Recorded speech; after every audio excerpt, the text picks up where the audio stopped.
Hello, everybody, and welcome to Living Astrology with Janet Hickox. It's time to grab your cup of coffee or tea, sit back, and let's chat about what is happening up in the stars above for the weekend. It's Friday, everybody. I can't believe how fast the month has gone by. And as you can see, I have my friends Pia and Cullen with me this morning to talk about God knows what we will talk about. Good morning, you two. Good morning. Hello. Well said, Janet. Oh, yeah. I do have some astrological stuff to talk about, which might generate conversation around God knows what. But first, give us an update on what's going on in the Pleiadian calendar. What should we be watchful for? Seems to me we have another new week coming up. One loving. Yes, we If I start can- into one loving energy for 13 days next Wednesday. And that, like all of the energies, is high vibration, low vibration. The low vibration is lots of conflict and dynamic tension. But the high vibration is the same energy that is attributed to the Christ light or Mary Magdalene or the divine within all of us, of bringing forth more light and learning how to be more unconditionally loving. So I think it's a good precursor to the general energies in December that we always try to aim for when we look at, okay, November is Thanksgiving and December we want peace and harmony for Christmas. So I think stepping into the 9 loving energies is a perfect place to look at what are the dynamic tensions and how do we resolve them through the power of unconditional love. So that's where we are. But I would say when you ask the question about what's going on in the energies, that we are being absolutely pushed to let go of time and start paying attention to energy instead. It's all about what's the energy about. We're talking to people on a daily basis about how time is speeding up, or our illusionary understanding of time. And people are talking about months just zipping by, and they've never experienced it like this before. And P and I have also an unusual kind of thing happening. We talked to you about this a minute ago before we went live. We're noticing that the months and the years are just going by quicker and quicker and quicker.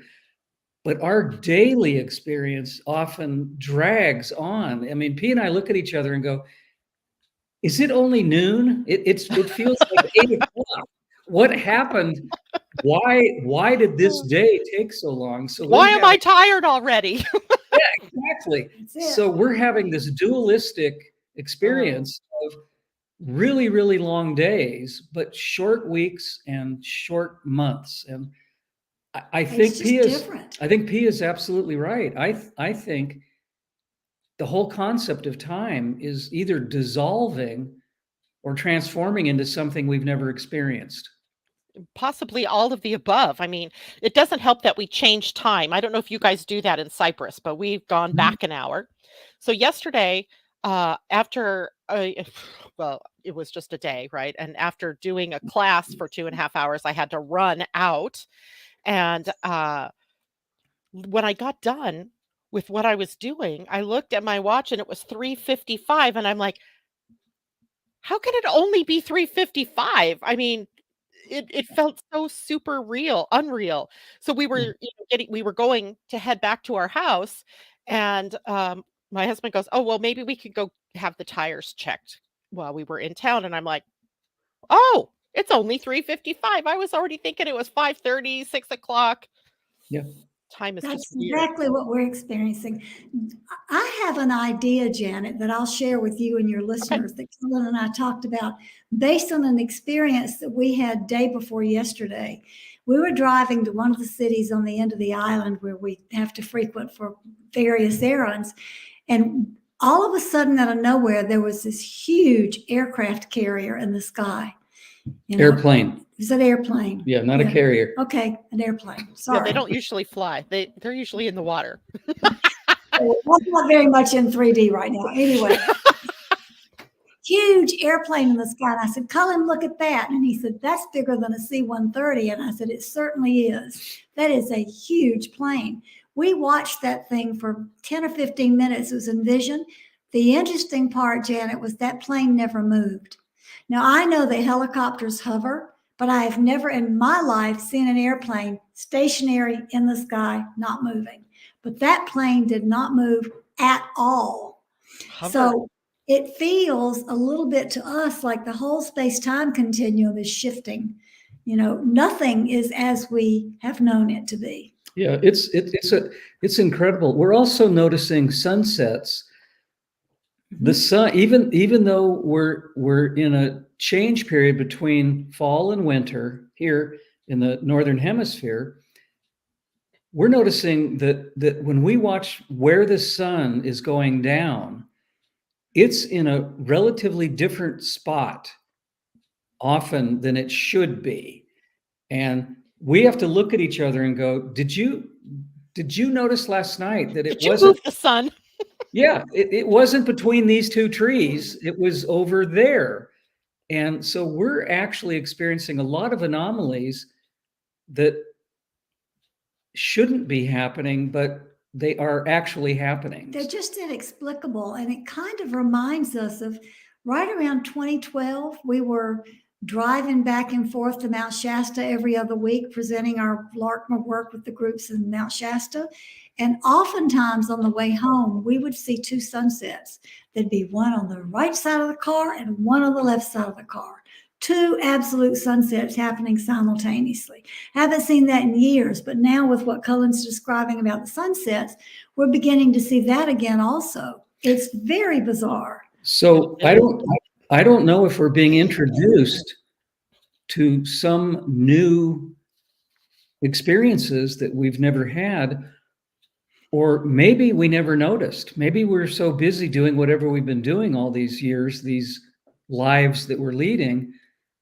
Maybe these anomalies have been happening all along and we were just too busy or too, I don't know, concentrating on something else in our lives. But certainly we're taking the time now to really watch what's going around us. And it's absolutely different for us. Yeah. But I think, you guys as an audience out there, you can chime in and let us know how you're perceiving things as well. Just type it into the chat for us and I'll share. Because I think, it seems to be kind of a universal thing that people are noticing stranger things. Like yesterday, I on our way home, actually, after we got done with tires and all of that, we're driving home and the sunset was gorgeous, right? It was a beautiful day. We had these beautiful clouds up there.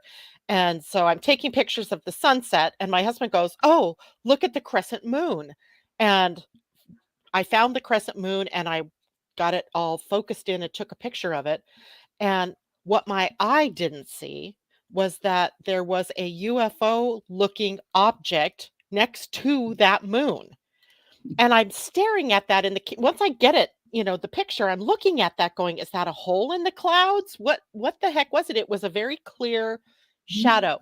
So I go back and look out at the clouds and there's nothing in the sky that even matches what I saw or what my eyes could see versus what the camera picked up in the picture. It was extraordinary. And, you hear about people having experiences like that all the time, but I've not had a personal one like that. But also one time when I was driving to Oregon, or excuse me, Northern California, and we were driving across Lake Shasta very early in the morning on a full moon. And what was so beautiful about and magical about that Shasta area is that I could see on one side the sun rising and on the other side the moon setting. And for just a moment, they were both of them sitting with their light on the lake. It was extraordinary. I'm getting chill bumps even thinking about it. So being in Mount Shasta, always in that area, always something extraordinary happens. It's True. kind of a magical place. It is. Yeah. So let's see. Tom says he has a question. The Pleiadian stars make up 7 stars. How did the Pleiadians come to be referred to as the Pleiadians? For example, we humans aren't referred to as Solarians, are we? Earthlings, I think, Tom. We're Earthlings. So are the P's from a planet or planets? Question mark? Well, that's a really good question.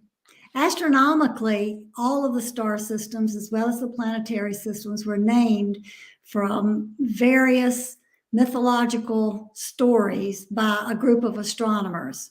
And those who have picked up astrology use the same names for consistency. So beings from certain star systems, like the Pleiades, use the terms that humans are familiar with.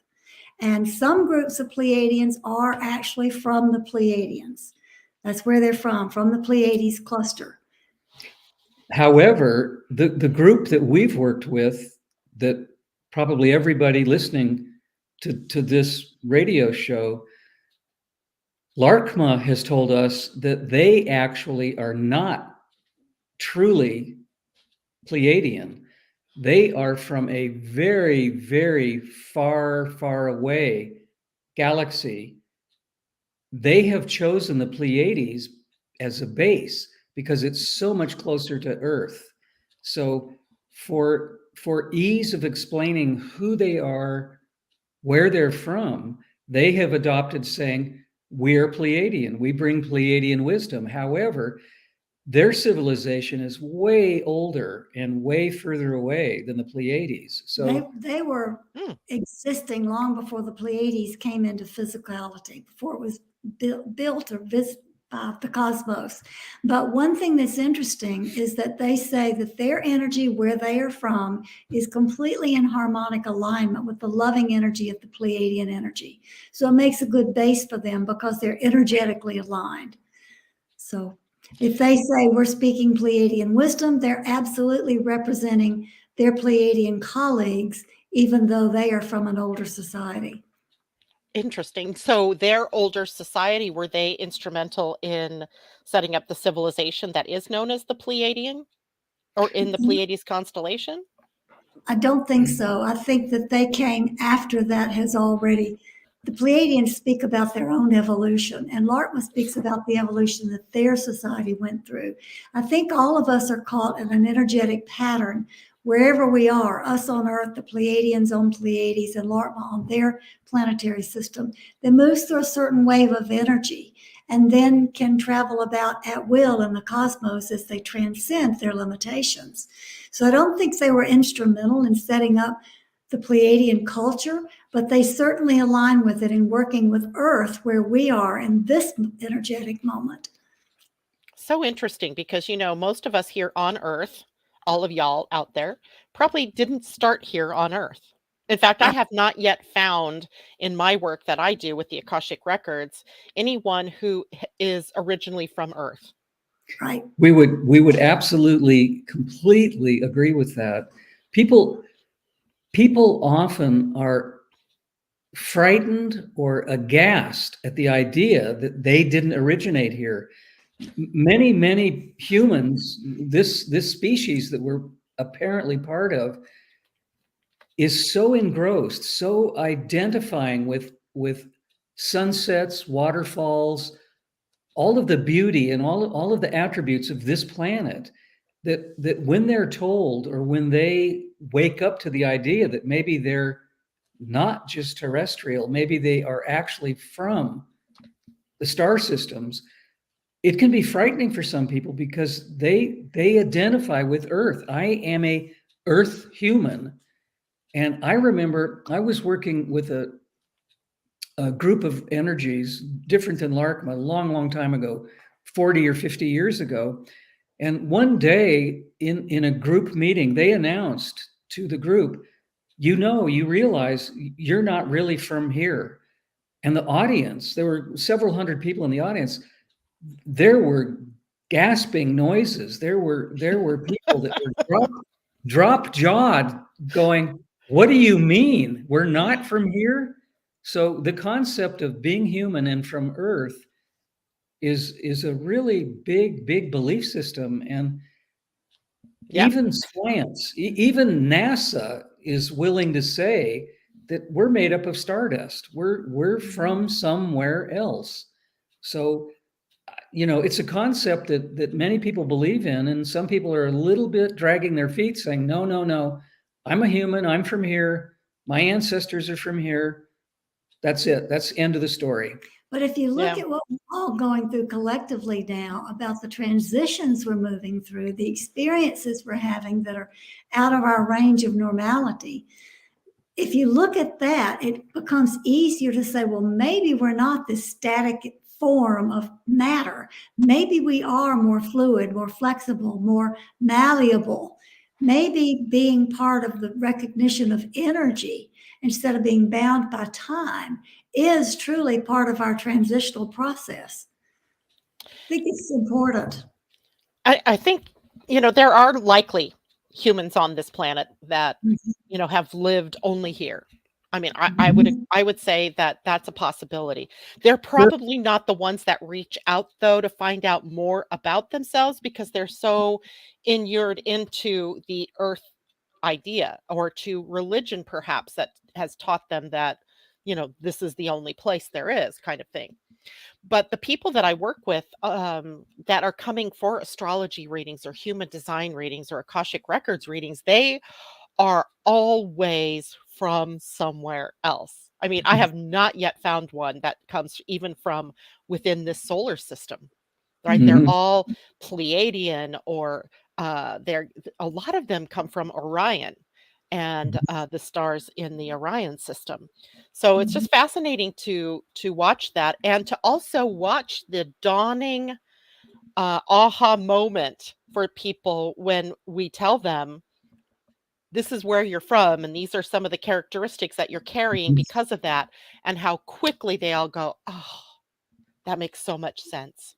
I think, Janet, I think it's a relief to them Yeah. be- Yes. because because so many people haven't felt comfortable here. They have either direct memory or they have dream memory or they have snippets of intuitions or deja vus about other places.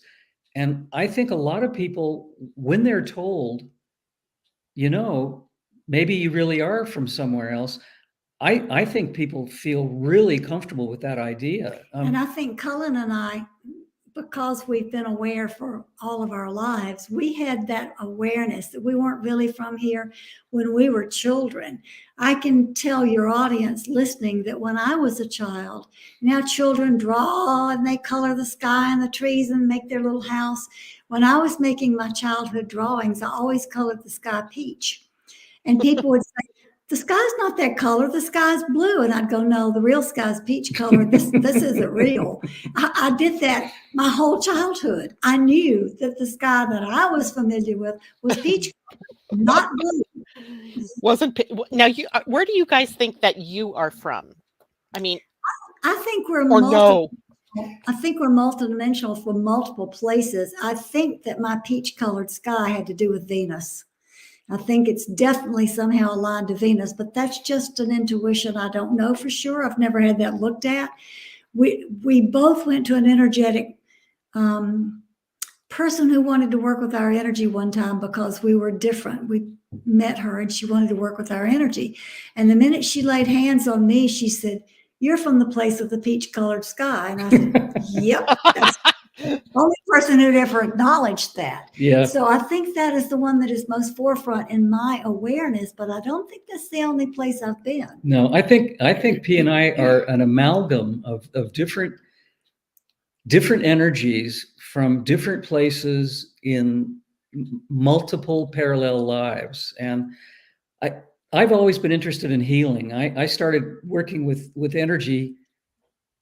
I don't want to say healing people. I would say helping people when I was a little kid. By the time I was 4 years old, people would come to me and they'd tell me their problems, or they'd say, I have this ache. And I would just look at them and put my hands on them. And, in 10 minutes, they felt better. And they said, how do you do this? And I said, I have no idea, but it works. Anyway, I started being interested in going to psychics, astrologers, what I would call sleuths by the time I was a teenager. And many of the readings that I had would be the same darn reading. People would say, do you know you're from the Pleiades? Do you know you're Pleiadian? And in the beginning, I would say, no, I have no idea what you're talking about. And after this happened about 10 or 12 times, I realized that my memories as a kid really were from somewhere else, that they were not earthly experiences. And that really caused me to look into other realities, other possibilities. And it was amazing that at about that time, 14, 15 years old, my intuition just skyrocketed. I started having what Larkma and P and I call parallel lives, not past lives. And I would start getting these memories. I mean, one day I was watering the lawn for my parents, and I realized that I had been a captain of a starship. I mean, Ah, how does a 14 or 15-year-old get this kind of information? I mean, I didn't see a movie, I didn't read a book, an adult didn't tell me. It just came to me. And it developed and developed. And when P and I came together as a couple, our understanding of parallel lives took a jump start. We started having experiences on a daily basis where we just kept remembering over and over again, we were this thing, we were that thing, we were this energy. And it's been an amazing understanding of all of us have been many places, many places. yep, absolutely. In fact, even your astrology can also point to the star systems Mhm. that you are from.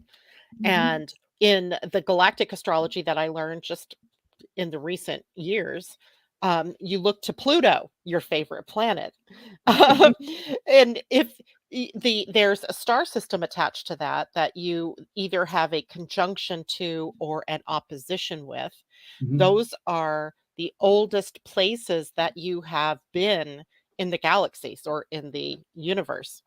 So, doing that, and if you don't have a Pluto sitting at a star system, then you can look to Neptune or Uranus, or just keep coming up until you find the star system of your oldest place of life. And it has to be a conjunction or an opposition because those indicate lifetimes spent in that star system, Mhm.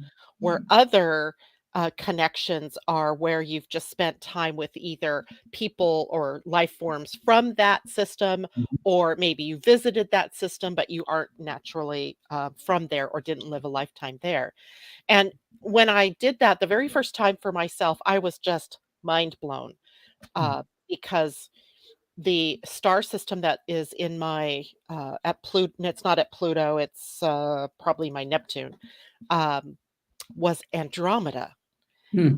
And I'm thinking about so I go finding information for Andromeda, and it was so clear that that is probably where I have spent a preponderance of my time, Mhm. because I thought this world was really weird in the way that it worked, and it didn't work right. Like, I thought there was something wrong here, because, and the Andromeda system's not even a physical system. I mean, there's no physicality, it's just spirit.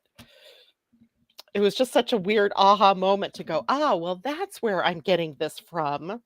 It's not natural for me to be here in this more clunky 3D reality." I don't know how But many lifetimes I've had here, but certainly I've spent more time elsewhere. I have to share with you and with the audience, I've been looking into the galactic astrology a little bit. I'm just getting my feet wet. I'm behind you on it, but Cullen also shares your Andromeda experience, which makes sense because he has always known that this physical material world is not it, that yeah, it's something very, very different. yeah. Yeah. When I was a kid, I spent a lot of time just staring up at the sky, day or night, and I came to the realization early on that, as you just said, Janet, things aren't quite right here. This There's something this is rotten in Denmark. yeah. The density here is so extreme. I felt like I was pushed into this little tiny body, and I was having the realization that maybe we don't always have a body, and maybe we're not always in the material sense that we are here in this experience. And school for me, I mean, this is really personal, but school for me was really tough. I spent most of my time looking out the window, not listening to the teacher, not taking notes. I was mesmerized at just peering out the window. And I think I was waiting, and everybody will laugh at this. I think I was waiting to be picked up. I was waiting. When are my people coming to get me? Exactly. And I mean, so many people have said this thing about feeling awkward here.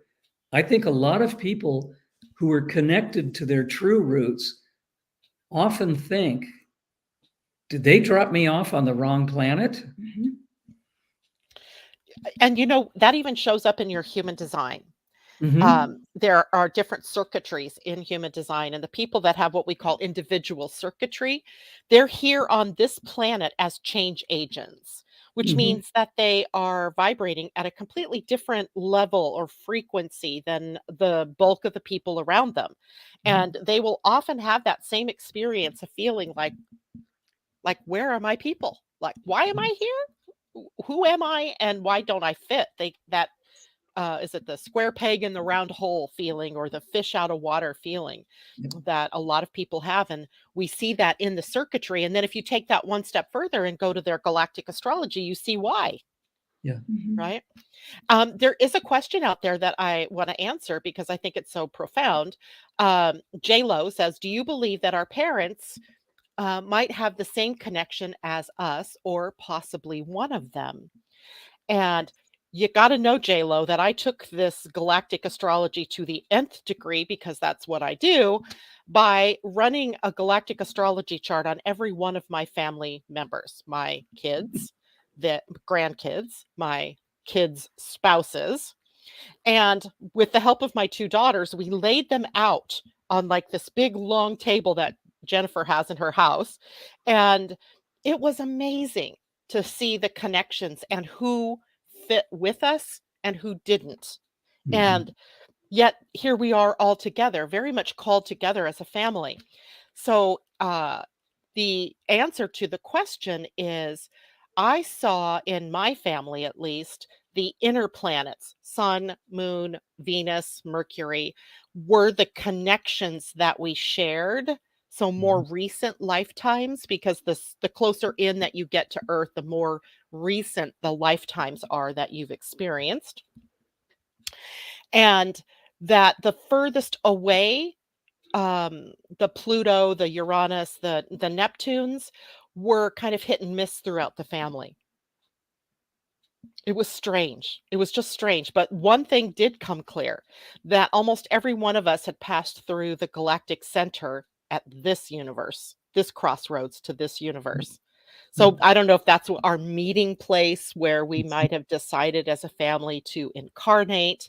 I'm not sure how that exactly plays out, but I thought it was fascinating to do. So yes, pull galactic astrology charts for yourself, your kids, and all the people that are close in, and you'll be amazed. Yeah. Yeah. I think that's absolutely true. It's amazing. People talk about soul groups or soul clusters, or being part of a group that has known each other somewhere else. And often when someone meets a stranger that they don't know in this life, but they are completely sure that they have a connection with this person, that they have Mm, some, I don't know how to describe it, but they have some feeling that they know this person, even though they don't know them now here. And I think that has to do with what you're explaining. yeah. I think we collide in different lifetimes, whether it's just a chance meeting or whether it's even possibly a love relationship or a really, really good friendship. But I think we do meet people that we have known elsewhere. I think there's no doubt about that.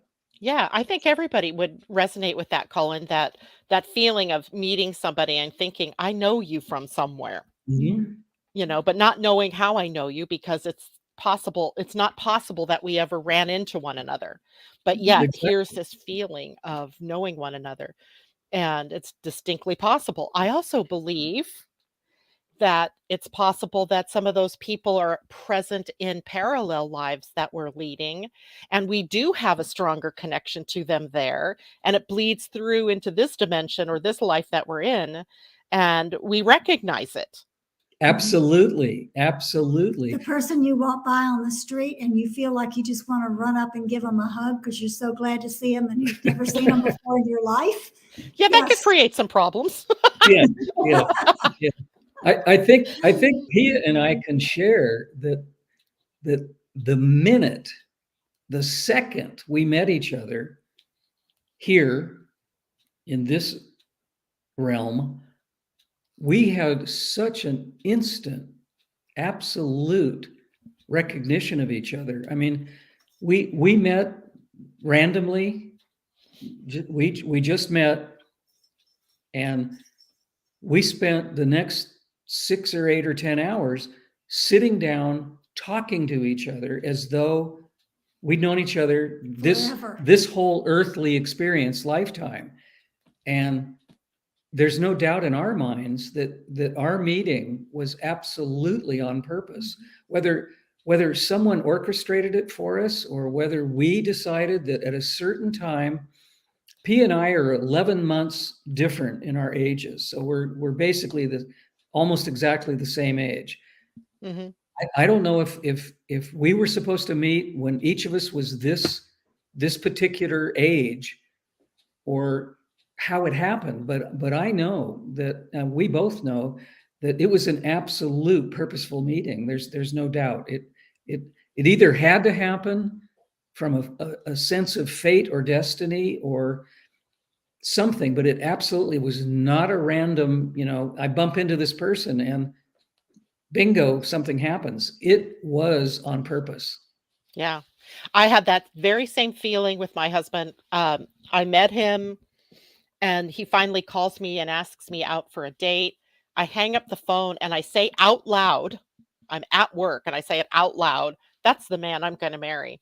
And we've been married almost 42 years. So it was almost just this instantaneous knowing that Yeah. that was the hand to your glove. And that's almost inexplicable, right? I mean, how do you just an amazing feeling to have that, and I bet a lot of people in the audience have had that kind of experience with either friends or family members. I remember holding one of my grandkids and looking her in the eyes and just knowing that we had a connection. Not knowing exactly what that was, but just knowing that that connection was there. And with my very first grandchild, before she was even born, I was delivered a message in a dream about her. And it wasn't until just the last year that I discovered what the symbol that was brought to me that day meant. And which was just blew me out of the water. But there was a very definite thread running through at least the female line in my family of us having been together for many lifetimes. Mhm. Yeah. It's Yeah. just fascinating. Yeah, Yeah. it is. It is. I can recall in different places that I've lived around the world where the people that I gravitated towards in a group situation had to be people that knew each other from somewhere else. I mean, it was too. It was the relationships were too strong, and in some of the instances, there was what P and I call dynamic tension, where there had to have been something that wasn't finished, even though a group can be friendly, cohesive, happy together, there can still be a dynamic tension. And I think that is because of unfinished business that Mhm. had to be realized or worked with in a different experience, a different timeline, a different exposure together. So Yeah. I am completely believing and trusting that what we've been talking about is absolutely accurate, because it couldn't just happen accidentally. It couldn't happen randomly. Right. It can't just happen that in this life here on Earth, if there's only one life and that you've never been a soul moving throughout the universe and other places, that you would meet somebody and just know in that Mhm. moment that this is your other half, or Mhm. that Yep. this is the, relationship that you need. It just Mhm. it makes less sense than it makes sense to say that we've been gallivanting around the universes and that we've been together before and we come together now for whatever purpose it might be. Yep. Mhm. To me, that makes far more sense than this is only one life, one time, like most religions would have us believe, right? That it's just this one time. Yeah. Make the Mhm. best of it. Yeah. And one of the great examples for me is the relationship with siblings, because Mm, when I look at my own family, and believe me, I have studied so many families, looking at how the relationships between siblings works or doesn't work. It's amazing that some siblings get along famously. They're so tight. They're so connected, and a certain sibling and another sibling have nothing in common. They don't have a sense of togetherness or connection at all. And I think that is also part of what we're talking about within the same family. I mean, it's the same gene pool, it's the same parents, it's the same living experience in the same house growing up, and yet some of the relationships are absolutely beautiful, and some of them are just filled with dynamic tension. Where did that come from? I mean, I don't think that's random either. I I don't know. I agree that it can't be, right? These are agreements that we make. There are, a lot of books written about life between life. Like, how do we choose what we're going to do? And, I say it all the time to people. Well, your parents, you chose those parents. Those children chose you. And for whatever things that they were going to experience or learn or, have happen. And it makes it very hard then to be blaming other people for circumstances when you've actually signed up for this, right? Mhm. And so I have this other weird story about this same kind of thing. When I had 3 kids, when I had Wesley, my oldest son, I was done, right? I knew that was my last pregnancy. I was just done. That I had 2 girls and a boy. I was happy, and that was my complete family. And less than a year later, I find out I'm pregnant with this other kid, and I'm like, "Oh my god, what happened?" Right? That wasn't going to be the plan. But you make room in your heart, you allow, they come in, and then that same child leaves 29 years later in a way that I would never have expected. But I remember talking to a psychic years ago who told me that Brian was a last minute agreement to Mm. come into this life. Now, what she didn't tell me that he would also leave this life in that same Mhm. agreement. And it's been one of the weirdest things that I've ever thought of because I was just so certain that I was done, right? That I have my 3 kids. And here I am again back to my original 3 kids. That's very That interesting. is that is that is amazingly deep, Mhm. because there's so much meaning, there's so much symbolism, there's so much to that. That's an amazing story. Mhm. Yeah, it's one of the, I could say, okay, you're deluding yourself. You want to be comforted because you've lost a child. But and one of my daughters even said she knew that he would die by suicide. She knew that from the time she was a little kid. Yeah. She never said that to me, but she just knew it. She was always afraid that day that phone call would come. Mhm. Wow. I was like, that is amazing to me.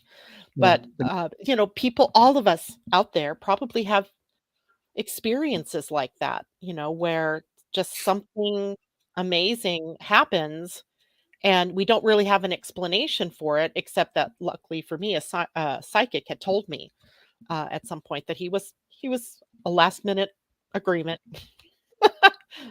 that we both have to agree that he was coming in and that he would leave. But I have no conscious memory of that.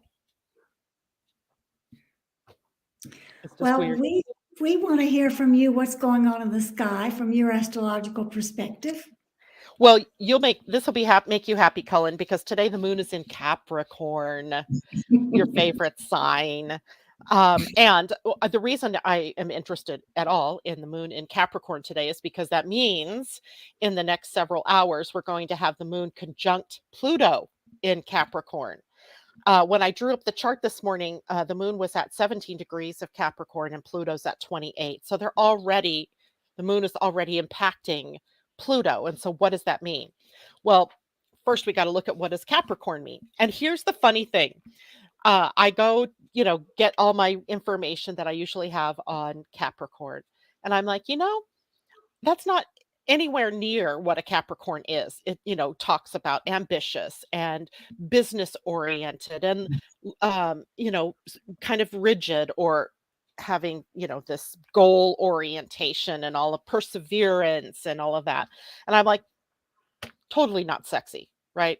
To me, as a Gemini, I'm like, okay, great. There's got to be something more impressive in Capricorn energy. I have a Capricorn daughter-in-law, I have a Capricorn grandson, and they're the most loving, pleasant people ever.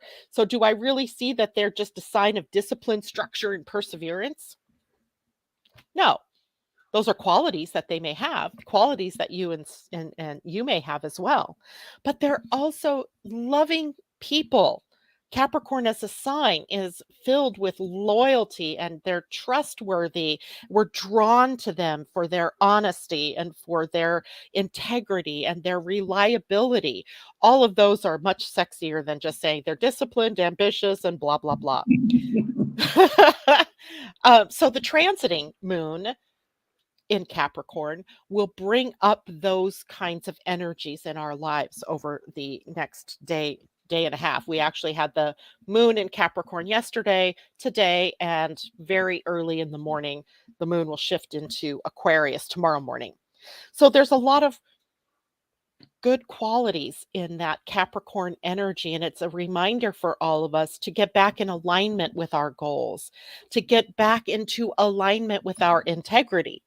Right? The moon once a month is coming through here, allowing us to, because we wander, right? We get off track. We forget, oh, yes, I have this goal, this new moon goal, perhaps even, or intention. Capricorn moon gives us this opportunity to move back toward that center of what our purpose is, or of what our next steps are going to be. So good news, right?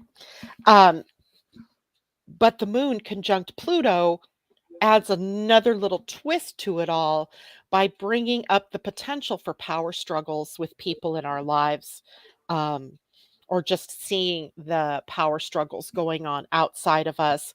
It can also bring some very intense emotional energy to us. Now, you've got to remember, Capricorn energy is directly across from Cancer. So in Cancer energy, we have the moon's home. We have the moon in her very emotional, instinctual, and intuitive self.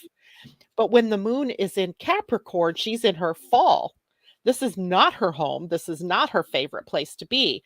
But she has to be able to operate here. And now she's coming into contact with a very powerful planet.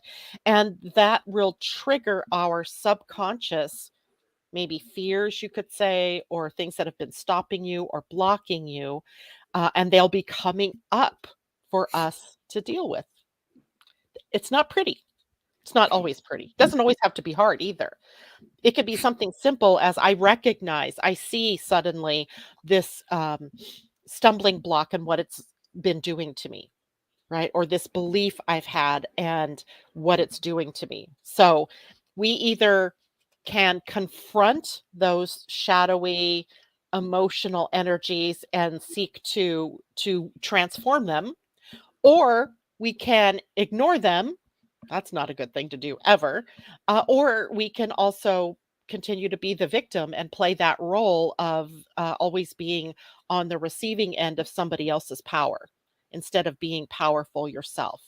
So amazing. We have this powerful day, even if it's not as comfortable as we would like it to be. Um, Now, also control issues come up with the moon conjunct Pluto in Capricorn. So, dealing with places in our own hearts and our own lives where we've been overly controlling, or is it overly controlled? Either way, right? You got to take your own power back. You got to stand in your own light, and you have to make decisions that are good for you.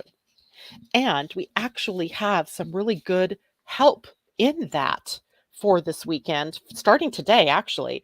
Today we have the Sun conjunct Mars, right? The two most fiery planets, right? Sun isn't a planet, but it's the light of our universe. And Mars is the principle of action. So when the Sun and Mars come together, we have a lot of energy toward action. And so today we have this very powerful need to move forward, to gain momentum, to deal with confrontation or conflict in our lives, hopefully not generating more of the conflict or the confrontation, but dealing with it when it shows up in our lives. But we also have the Sun and Mars both in a trine to Neptune. So we have cooler heads prevailing with the connection to Neptune, where we could see things from a more spiritual point of view or see things from the more loving point of view. And so that energy carries us actually all the way through the weekend. So action, yes, but also maybe less opportunity for conflict to come up or for confronting things in the more negative or angry sort of way.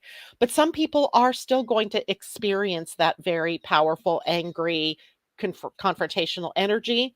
Just remember that if you're the one experiencing it on the receiving end, draw up some compassion and empathy for the person that is experiencing that in front of you.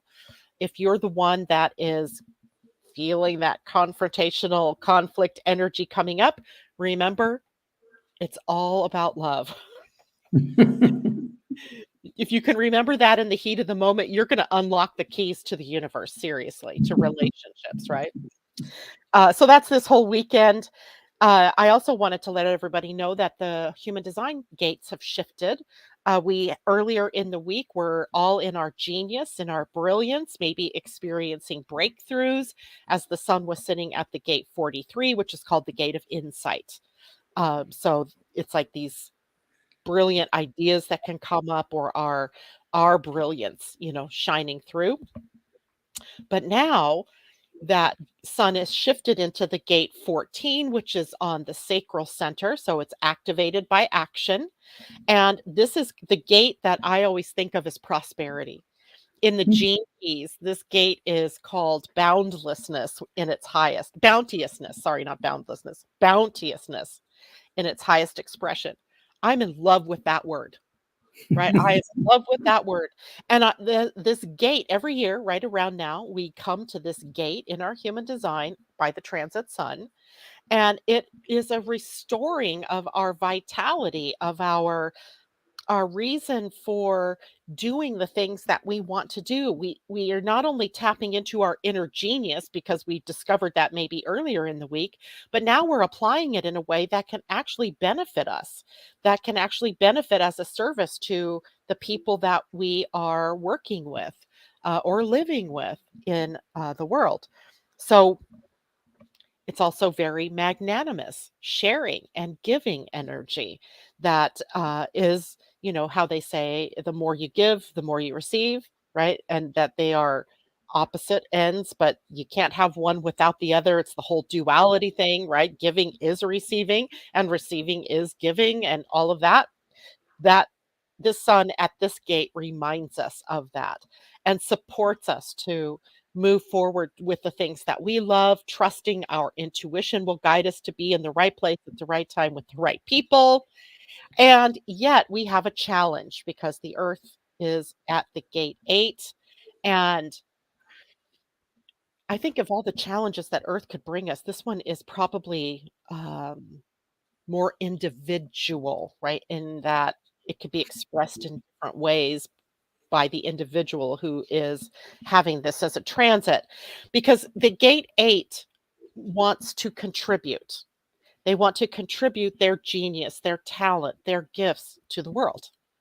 And so this gate really prompts us to hone our skills, to really tap into what our truth is and what our, to really tap into that genius, I guess you could say, and to share it, to really share it, be willing to share it. Even if, like, we're talking this morning about a whole lot of, what some people might think of as weird stuff, right? Being from other planets, time having no meaning, or we've crossed a lot of thresholds this morning of weirdness.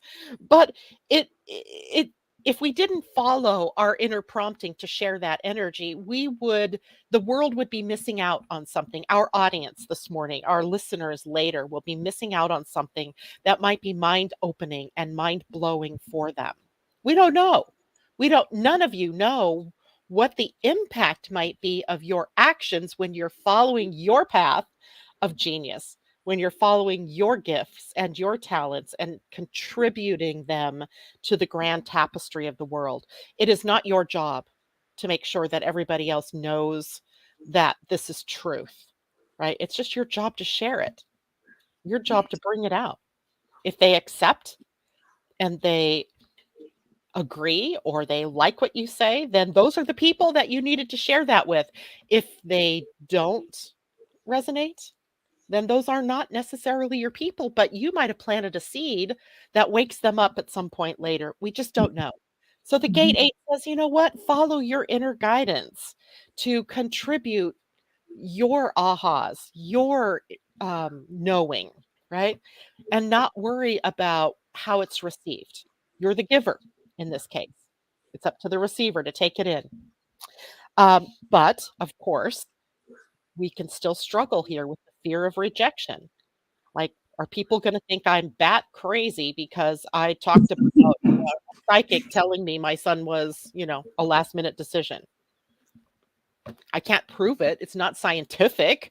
It's not logical, but I know it's true with every fiber of my being. And I shared that, right? It's not up to me to make you understand it better or believe it, but to share it and see how that takes off. But it could have created that fear in me. The niggling self-doubt. Like, do I really know what I'm talking about? Do I really have what it takes? Right? Earth is kind of lighting that fire under us as well. And all that we can do is to trust our intuition, stay true to ourselves, and share when we are in a situation that we can do that, when we're invited to share, perhaps, or when somebody asks us. And we have to be willing to do those things, to share without compromising our integrity, without compromising our values, right? Being true to ourselves in that. Kind of a cool week. And actually, that week is from now until the 22nd. So next Wednesday. The end. Interesting. There's a shift going on in the human design system on Wednesday and in the Pleiadian-Earth energy system on Wednesday. So the shift is across all kinds of systems, so that we're going to experience it and feel it from some perspective. We're going to experience that shift. And I love these so-called coincidences where very similar information comes from completely different sources. When we can line up that Western astrology, Pleiadian astrology, the gene keys, all of it, when it comes together so smoothly, I think that allows us to realize that wisdom or the truth can come from many, many different places, but But when they line up, it makes us understand that, wow, this really does make sense. This has flow and grace and wisdom all wrapped up in all these different aspects. I love this when this happens. Yeah. It's amazing to me because I do play in so many different systems, how they all basically say the same thing, but just in a different way. Mhm. So that, people will pick it up and hear it. Maybe they don't hear it, through astrology, but they get it through Pleiadian-Earth Astrology. They don't get it through that, but then they suddenly get it when we talk about it from a galactic standpoint. Mhm. So there's a lot of saying of the same things, but just in different ways. And that's because there's 7 billion of us. We're all going to resonate with different ways of, you know, taking in energy. All right. So, Pia, do you have your cards handy? We have them right here. I invite you to pull a card for us for the collective for the weekend. We've just loved doing that when you're here.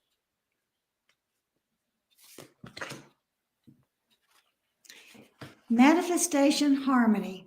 Create harmony in every aspect of your life. And if you go to the book and look that up, harmony is an important element of manifestation. Your manifestation powers are much more potent when you're experiencing harmony within yourself, which indicates that you're also in harmony with the universe. To be in harmony, slow your fast pace and return to the rhythms of nature. This allows you also to be in harmonic rhythm with energies occurring in the present moment. Learn to accept all of who you are to create more harmony within. Simply be who you are and accept others as they are, which creates more harmonious relationships. You can manifest harmonious situations, circumstances, and relationships more easily when you are in harmony internally. Being in balance and harmony enhances your ability to manifest whatever you wish and helps to manifest more harmony in the world. That speaks to what we were talking about space, time, energy, human design gateways, galactic astrology, all of it. What that means to me is we just spoke just a few moments ago about all these different aspects that say the same thing. And to me, that's a great explanation of harmony. All of these different ideas, all of these different energies come together and say the same thing. That's a perfect description of harmony for me. I love that.